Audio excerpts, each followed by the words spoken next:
Why do we delay things even when we know they're important? Why do we scroll, avoid, and push tasks to tomorrow?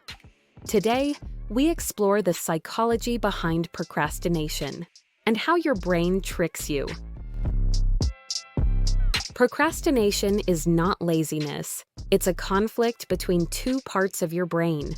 Your emotional brain wants comfort and instant pleasure. Your logical brain wants future success and long-term rewards. When these two collide, procrastination appears. The emotional brain works faster. It reacts instantly to stress, discomfort, or fear.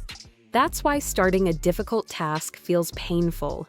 Your emotional system tries to protect you by avoiding it. This avoidance gives temporary relief, which your brain rewards. So procrastination becomes a habit. There are three main triggers. 1. Fear. Fear of failure, making mistakes, or not being perfect. 2. Overwhelm. The task looks too big, so the brain freezes. 3. Lack of clarity. When you don't know where to start, your brain chooses the easiest, doing nothing.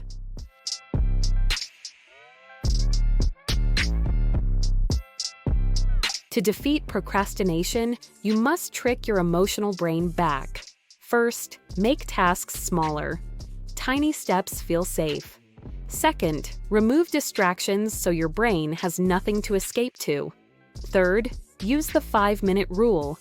Tell yourself you'll work for only 5 minutes. Once you start, momentum does the rest.